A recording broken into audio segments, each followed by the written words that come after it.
ಜೈ ಕನ್ನಡಾಂಬೆ. ಸಮಸ್ತ ಎಲ್ಲ ನನ್ನ ಕನ್ನಡ ಬಂಧುಗಳಿಗೆ ಕನ್ನಡಿಗರ ಸ್ವಾಭಿಮಾನದ ಪಕ್ಷ ಕನ್ನಡ ದೇಶದ ಪಕ್ಷದ ವತಿಯಿಂದ ಶರಣಾರ್ಥಿಗಳು.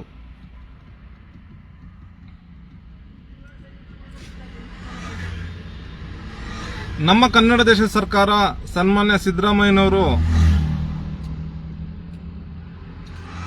ಈ ಹಿಂದಿಯರ ಅನಭಯಂಕರ ಹಿಂದಿಯರಿಕೆಯಿಂದ ಕನ್ನಡ ದೇಶ ಸರ್ವನಾಶ ಆಗ್ತಿದೆ. ಕನ್ನಡ ಬಂಧುಗಳು ಹಾಳಾಗ್ತಿದ್ದಾರೆ, ಕನ್ನಡದ ಮಕ್ಕಳು ಹಾಳಾಗ್ತಿದ್ದಾರೆ, ಅವರ ಜೀವನ ಮಟ್ಟ ಕುಸಿತಾ ಇದೆ, ಅವರ ಅವನತಿ ಪಾತಾಳಕ್ಕೆ ಹೋಗ್ಬಿಟ್ಟಿದೆ. ನಮ್ಮ ಕನ್ನಡ ಬಂಧುಗಳು ಉಳಿಬೇಕು, ಕನ್ನಡ ಧರ್ಮ ಉಳಿಬೇಕು, ಕನ್ನಡ ದೇಶ ಬೆಳಿಬೇಕು ಅನ್ನೋ ಉದ್ದೇಶಕ್ಕೋಸ್ಕರ ಸನ್ಮಾನ್ಯ ಸಿದ್ದರಾಮಯ್ಯನವರು, ಶಿವಕುಮಾರ್ ಅವರು ಒಂದು ಎಷ್ಟೋ ವರ್ಷಗಳ ನಂತರ ಒಂದು ದಿಟ್ಟ ನಿರ್ಧಾರ ತಗೊಂಡು ಹಿಂದಿ ಏರಿಕೆ ನಿಲ್ಲಿಸ್ತಾರೆ. ಹಿಂದಿ ಏರಿಕೆ ನಿಲ್ಲಿಸೋದಂದ್ರೆ ಪರೀಕ್ಷೆ ರದ್ದು ಮಾಡ್ತಾರೆ. ಪರೀಕ್ಷೆ ಇದು ಮಾಡ್ತಾರೆ. ಅದು ಅನುತ್ತೀರ್ಣಾದ್ರೂ ಲೆಕ್ಕಕ್ಕೆ ಬರಲ್ಲ, ಅದು ಪರೀಕ್ಷೆ ಬರ್ದೇನೂ ಲೆಕ್ಕಕ್ಕೆ ಬರಲ್ಲ. ಆದ್ರೆ ಇದು ಒಂದು ಅರ್ಧ ಜಯ ಅಷ್ಟೇ. ಸಮಸ್ತ ಕನ್ನಡ ಬಂಧುಗಳು ಉಳಿವಿಗೆ ಸ್ವಲ್ಪ ಎಲ್ಲೋ ಒಂದ್ ಕಡೆ ನೆರವಾಗುತ್ತೆ ಅಷ್ಟೇ. ಆ ಪೂರ್ತಿ ಶಿಕ್ಷಣನೇ ತೆಗಿಬೇಕದು, ಹಿಂದಿ ಪಠ್ಯನೇ ತೆಗಿಬೇಕು. ಆ ಒಂದು ಮಕ್ಕಳಿಂದ ಏನು ಚಿಕ್ಕ 1ನೇ ತರಗತಿಯಿಂದ 10ನೇ ತರಗತಿವರೆಗೂ ಏನು 1ನೇ ತರಗತಿಯಿಂದ 10ನೇ ತರಗತಿ ಏನು ಇಟ್ಟಿದಾರಲ್ಲ, ಆ ಸರ್ಕಾರಿ ಶಾಲೆ ಆಗಿರ್ಬೋದು, ಖಾಸಗಿ ಶಾಲೆ ಆಗಿರ್ಬೋದು, ಅಥವಾ ಅಂಗನವಾಡಿ ಮತ್ತೊಂದು ಮಗದೊಂದು ಎಲ್ಲ ಏನು ಇಟ್ಟಿದಾರಲ್ಲ, ಅಲ್ಲಿಂದನೇ ತೆಗಿಬೇಕು ಹಿಂದಿ ಪೂರ್ತಿ. ಆವಾಗಲೇ ನಮ್ಮ ಕನ್ನಡ ಧರ್ಮ ಉಳಿಯಕ್ಕೆ ಸಾಧ್ಯ, ನಮ್ಮ ಕನ್ನಡ ಬಂಧುಗಳು ಉಳಿಯಕ್ಕೆ ಸಾಧ್ಯ, ಕನ್ನಡ ದೇಶ ಬೆಳೆಯಕ್ಕೆ ಸಾಧ್ಯ. ಸರ್ಕಾರ ಈ ಒಂದು ಐತಿಹಾಸಿಕ ನಿರ್ಧಾರ ತಗೊಂಡಾಗ ದೇಶದ್ರೋಹಿಗಳು ಉಟ್ಕೊಂತಾರೆ. ಇಲ್ಲಿ ಆ ದೇಶದ್ರೋಹಿಗಳು ಉಟ್ಕೊಂಡು ಸಮರ್ಥನೆ ಮಾಡ್ಕೊಳ್ಳೋದೇನು, ಅದನ್ನ ಸಮರ್ಥನೆ ಮಾಡ್ಕೊಂಡು ಅದು ಹಂಗಾಗೋಗ್ಬಿಡುತ್ತೆ, ಇದಂಗಾಗೋಗ್ಬಿಡುತ್ತೆ, ಏನಾಗೋಗ್ಬಿಡುತ್ತೆ, ಏನಾಗೋಗ್ಬಿಡುತ್ತೆ, ಏನಾಗ್ಬೋದು ಹೋಗ್ಲಿ. ಉತ್ತರ ಪ್ರದೇಶದವ್ರಿಗೆ ಅವಶ್ಯಕತೆ ಇಲ್ಲದ 3 ಭಾಷೆ ನೀತಿ ಕನ್ನಡ ಬಂಧುಗಳು ಬೇಕಾ? ಗುಜರಾತಕ್ಕೆ ಇಲ್ಲದ 3 ಭಾಷೆ ನೀತಿ ನಮ್ಮ ಕನ್ನಡ ದೇಶಕ್ಕೆ ಬೇಕಾ? ಮಧ್ಯಪ್ರದೇಶಕ್ಕೆ ಇಲ್ಲದ 3 ಭಾಷೆ ನೀತಿ ನಮ್ಮ ಕನ್ನಡ ದೇಶಕ್ಕೆ ಬೇಕಾ? ದೆಹಲಿಗಿರೋದ 3 ಭಾಷೆ ನೀತಿ ನಮ್ಮ ಕನ್ನಡ ದೇಶಕ್ಕೆ ಬೇಕಾ? ಈ ಹಿಂದಿನ ಸಮರ್ಥನೆ ಮಾಡಿಕೊಂಡು ಅದ್ರ ಸಲುವಾಗಿ ಯಾರು ಮಾತಾಡಿದಾರಲ್ಲ, ಎಲ್ಲೂ 3 ಭಾಷೆ ಇಲ್ವೋ ಅಲ್ಲೆಲ್ಲ 3ನೇ ಭಾಷೆಗೆ ಕನ್ನಡವನ್ನ ಜಾರಿಗೆ ತನ್ನಿ ಅಂತ ಯಾಕೆ ಹೇಳಕ್ಕಾಗ್ತಾ ಇಲ್ಲ ಅವ್ರ ಕೈಯಲ್ಲಿ? ಇಲ್ಲಿ ಬೊಬ್ಬೆ ಹೊಡಿಬೋದು, ಅಲ್ಲೋ ಬೊಬ್ಬೆ ಹೊಡಿಬೋದಲ್ಲ. ಏನ್ ಇಲ್ಲಿ ಹಿಂದಿ ಭಾಷೆ ಕಲಿತು ಇನ್ನು ಪಾನಿಪುರಿ ತಿನ್ನಕ್ ನಾವು ಹಿಂದಿ ಭಾಷೆ ಕಲಿಬೇಕಾ? ಇಲ್ಲಿ ಕನ್ನಡ ದೇಶದಲ್ಲಿ ಏನ್ ಮಾಡ್ಬೋದು? ಹಿಂದಿ ಭಾಷೆ ಕಲ್ತ್ಕೊಂಡು ಏನ್ ಮಾಡ್ಬೋದು? ನಮ್ಮ ಕನ್ನಡ ದೇಶದಲ್ಲಿ ಏನ್ ಸಾಧನೆ ಮಾಡ್ಬೋದು? ಏನ್ ಮಾಡಕ್ಕಾಗುತ್ತೆ?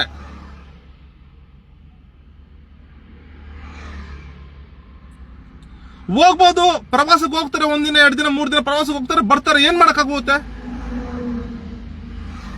ಪ್ರವಾಸ ಹೋಗ್ತಾರೆ ನಮ್ಮ ಕನ್ನಡ ಬಂಧುಗಳು ಯಾರಾದ್ರೂ ಬೇರೆ ಹೊರ ದೇಶಕ್ಕೆ ಪ್ರವಾಸಕ್ಕೆ ಹೋಗ್ತಾರೆ ಅನ್ನೋ ಉದ್ದೇಶಕ್ಕೋಸ್ಕರ ಹಿಂದಿ ಕಲಿಬೇಕಾ?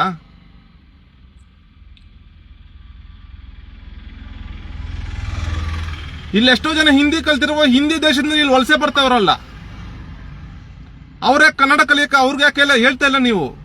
ಕನ್ನಡ ಕಲ್ತ್ಕೊಂಡು ಜೀವನ ಮಾಡ್ಕೊಂಡು ಬೇಗ ತೊಳಗಿ ಅಂತ ಯಾಕೆ ಹೇಳ್ತಾ ಇಲ್ಲ ನೀವು? ಹಿಂದಿ ಪರವಾಗಿ ಮಾತಾಡೋಂತ ಯಾಕೆ ನೀವು ಹೇಳ್ತಾ ಇಲ್ಲ ಇದನ್ನ?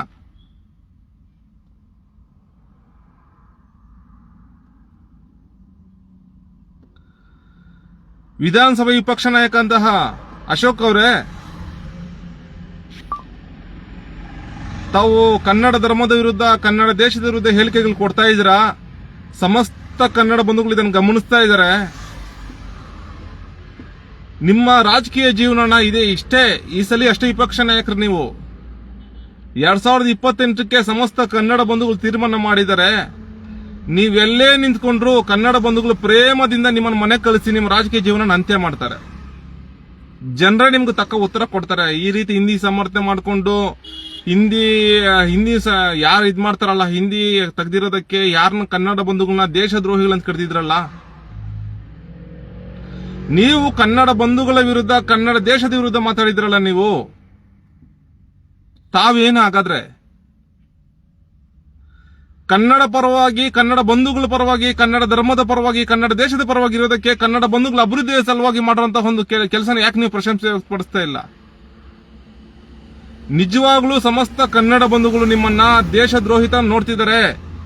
ದೇಶದ್ರೋಹಿ ಅಂತ ನೀವು ಒಂಥರ ಪಟ್ಟ ತಗೊಂಡ್ಬಿಟ್ಟಿದ್ದೀರಾ. ಈ ಕೂಡಲೇ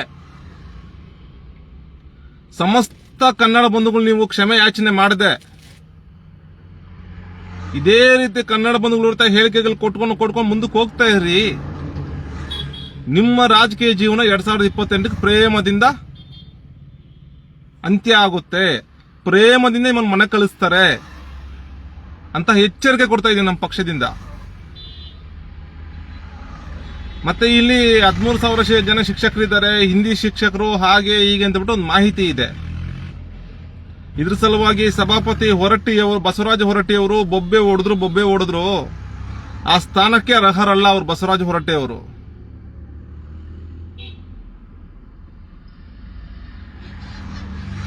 ಹಿಂದಿ ತೆಗೆದ್ರೆ 13,000 ಜನ ಶಿಕ್ಷಕರು ತೊಂದರೆ ಆಗುತ್ತಂತೆ ಬಾಯಿ ಪಡ್ಕೊಂತ ಇದ್ರು ಅವರು. ಅದೇ ಶಿಕ್ಷಕರಿಗೆ ಒಂದು ಕೆಲಸ ಮಾಡಿ ಬಸವರಾಜ ಹೊರಟ್ಟಿಯವರೇ ತಾವು. ಬಸವರಾಜ ಹೊರಟ್ಟಿಯವರೇ ಹಾಗೂ ವಿಪಕ್ಷ ನಾಯಕರಾದಂತಹ ಅಶೋಕ್ ಅವರೇ, ಉತ್ತರ ಪ್ರದೇಶದಲ್ಲಿ ಹಿಂದಿ ಇದೆ ನಿಮ್ಮ ಪ್ರಕಾರ, ಮಧ್ಯಪ್ರದೇಶದಲ್ಲಿ ಹಿಂದಿ ಇದೆ, ದೆಹಲಿಯಲ್ಲಿ ಹಿಂದಿ ಇದೆ. ಆ 13,000 ಜನ ಶಿಕ್ಷಕರು ತಗೊಂಡು ಅಲ್ಲಿ ನೆಲೆಸಕ್ಕೆ ಹೇಳಿ. ಅಲ್ಲೇ ಸರ್ಕಾರದಲ್ಲಿ ಹೆಂಗಿದ್ರು ಹಿಂದಿ ಬರುತ್ತಲ್ಲ ಇವರಿಗೆ. ಹಿಂದಿ ಶಿಕ್ಷಕರು ತಾನೆ, ಹಿಂದಿ ಶಿಕ್ಷಕರು ಇರ್ತಾನೆ. ಅಷ್ಟೂ ಜನ ಕರ್ಕೊಂಡೋಗಿ ಅಲ್ಲಿ ಶಿಕ್ಷಣ ಇಲಾಖೆ ಸೇರ್ಪಡೆ ಮಾಡಿಸಿ ಬಸವರಾಜ ಹೊರಟ್ಟಿಯವರೇ, ಮಾನ್ಯ ಸಭಾಪತಿ ಬಸವರಾಜ ಹೊರಟ್ಟಿಯವರೇ ಹಾಗೂ ವಿಪಕ್ಷ ನಾಯಕರಾದಂತಹ ಅಶೋಕ್ ಅವರೇ 13,000 ಜನ ಶಿಕ್ಷಕರನ್ನು ತಗೊಂಡೋಗಿ ಅಲ್ಲಿ ಕೆಲಸ ಕೊಡಿಸಿ.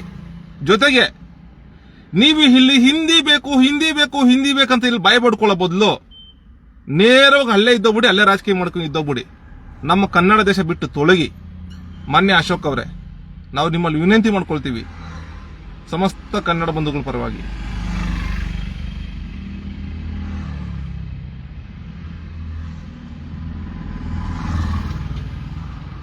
ಹಾಗೂ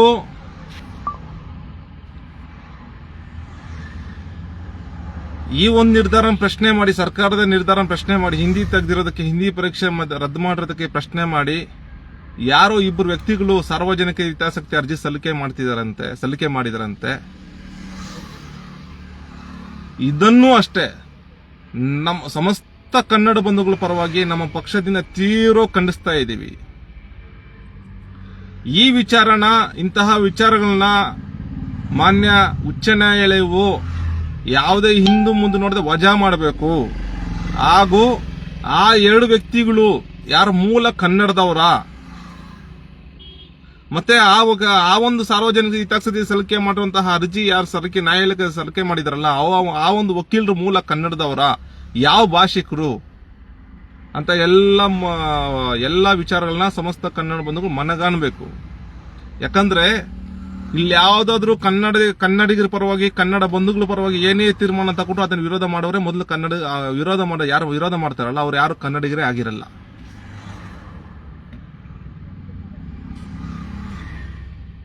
ಅವರು ಡಾಂಬಿಕ ಕನ್ನಡಿಗರಾಗಿರ್ತಾರೆ ಒಂದು, ಅಥವಾ ಪರಭಾಷಿಕರಾಗಿರ್ತಾರೆ. ಅಕಸ್ಮಾತ್ ಅವರು ಕನ್ನಡದವರೇ ಆಗಿದ್ರು ಪರಭಾಷಿಕರ ಮುಷ್ಟಿಯಲ್ಲಿರ್ತಾರೆ. ಅಂದ್ರೆ ಪರಭಾಷಿಕ ಗುಲಾಮರಾಗಿರ್ತಾರೆ, ಹೊರಗಿನವ್ರು ಗುಲಾಮರಾಗಿರ್ತಾರೆ. ಇಂತಹ ಗುಲಾಮರೇ ಕನ್ನಡಿಗರ ವಿರುದ್ಧ ಕೆಲಸಗಳು ಮಾಡೋಂಥದ್ದು. ಈ ಒಂದು ಜಾಲತಾಣ ಮುಖಾಂತರ ನಾವು ಯಾರು ಸಾರ್ವಜನಿಕ ಹಿತಾಸಕ್ತಿ ಅರ್ಜಿ ಸಲ್ಲಿಕೆ ಮಾಡಿದಾರಲ್ಲ ಆ ವಕೀಲರಿಗೂ ಹೇಳ್ತಾ ಇದ್ದೀವಿ. ಆ ವಕೀಲರು ಆಗಿರಬಹುದು ಅಥವಾ ಆ ಒಂದು ಇಬ್ಬರು ವ್ಯಕ್ತಿಗಳು ಸಾರ್ವಜನಿಕ ಹಿತಾಸಕ್ತಿ ಅರ್ಜಿಯನ್ನು ಸಲ್ಲಿಕೆ ಮಾಡಿದಾರಲ್ಲ, ನೀವು ಅಷ್ಟೇ, ನಿಮ್ಗೆ ಹಿಂದಿ ಬೇಕಾನೆ, ಯಾಕೆ ನಮ್ಮನ್ನು ರೋದನೆ ಕೊಡ್ತೀರಾ? ಕನ್ನಡ ದೇಶಕ್ಕೆ ಯಾಕೆ ರೋದನೆ ಮಾಡ್ತೀರಾ? ಕನ್ನಡ ಧರ್ಮದ ವಿರುದ್ಧ ಯಾಕೆ ನೀವು ಇದು ನಡ್ಕೊಂತ ಇದ್ದೀರಾ? ಕನ್ನಡ ದೇಶ ನಾಶ ಮಾಡಕ್ಕೆ ಯಾಕೆ ಪ್ರಯತ್ನ ಮಾಡ್ತಾ ಇದ್ದೀರಾ? ಏನು ಬೇಡ, ನಿಮಗೆ ಹಿಂದಿ ಬೇಕು ಅಷ್ಟೇ ತಾನೆ, ಹಿಂದಿ ಪರೀಕ್ಷೆ ಬೇಕು ತಾನೆ. ನಿಮ್ ಕುಟುಂಬ ಸಮೇತ ಪ್ರೇಮದಿಂದ ನೀವು ಹೋಗ್ಬಿಡಿ. ನಿಮ್ ಕುಟುಂಬ ಸಮೇತ ನೀವು ಹೋಗಿ ಮಧ್ಯಪ್ರದೇಶದಲ್ಲೋ ಅಥವಾ ಉತ್ತರ ಪ್ರದೇಶದಲ್ಲೋ ಅಥವಾ ದೆಹಲಿಯಲ್ಲ, ಈ 3 ದೇಶಗಳಲ್ಲಿ ಇದೆ. ಆ 3 ದೇಶದ ಯಾವ ದೇಶ ನೀವು ಆಯ್ಕೆ ಮಾಡ್ಕೊಂಡು ನೀವೇ ಅಲ್ಲೋಗಿ ನೆಲೆಸ್ಬಿಡಿ. ಇಂತಹ ದುರಂತ ಕೆಲಸಗಳು, ಇಂತಹ ಕನ್ನಡ ದೇಶದ್ರೋಹ ಕೆಲಸಗಳೆಲ್ಲ ಮಾಡಕ್ ಹೋಗ್ಬೇಡಿ. ಕನ್ನಡ ಧರ್ಮದ ವಿರುದ್ಧ ನಿಂತ್ಕೋಬೇಡಿ ಅಂತ ಹೇಳ್ಬಿಟ್ಟು ನಮ್ಮ ಪಕ್ಷದಿಂದ ಎಚ್ಚರಿಕೆ ಕೊಡ್ತಾ ಇದ್ದೀವಿ ನಿಮಗೆ. ನಾವು ಸಮಸ್ತ ಕನ್ನಡ ಬಂಧುಗಳೇ ಮತ್ತೊಮ್ಮೆ ವಿನಂತಿ ಮಾಡ್ಕೊಳ್ತೀವಿ. ಕನ್ನಡ ಬಂಧುಗಳೇ, ಈ ದೇಶದ್ರೋಹಿಗಳೇನಿದಾರಲ್ಲ, ಈ ದೇಶದ್ರೋಹಿಗಳು ಮಾಡುವಂತ ಕೆಲಸಗಳನ್ನ ಮನಗಂಡು ತುಂಬಾ ಎಚ್ಚರಿಕೆಯಿಂದ ಇರಬೇಕು. ಯಾರು ದೇಶದ್ರೋಹಿಗಳು, ಕನ್ನಡ ಬಂಧುಗಳು, ಕನ್ನಡ ಧರ್ಮದ ಪರ ಯಾರಿದ್ದಾರೆ, ಕನ್ನಡ ಧರ್ಮದ ವಿರುದ್ಧ ಯಾರಿದೆ ಅಂತ ಯೋಚನೆ ಮಾಡಿ ಮುಂದಿನ ದಿನಗಳಲ್ಲಿ ಅವ್ರು ಯಾವ ರೀತಿ ತಕ್ಕ ಪಾಠ ಕಲಿಸ್ಬೇಕಂತ ಬಿಟ್ಟು ನಮ್ಮ ಪಕ್ಷದಿಂದ ಸಮಸ್ತ ಕನ್ನಡ ಬಂಧುಗಳು ಒತ್ತಾಯ ಮಾಡ್ತಾ ಇದ್ದೀವಿ. ಜೈ ಕನ್ನಡಾಂಬೆ, ಜೈ ಕನ್ನಡ ಧರ್ಮ, ಜೈ ಕನ್ನಡ ದೇಶ. ಶರಣಾರ್ಥಿಗಳು.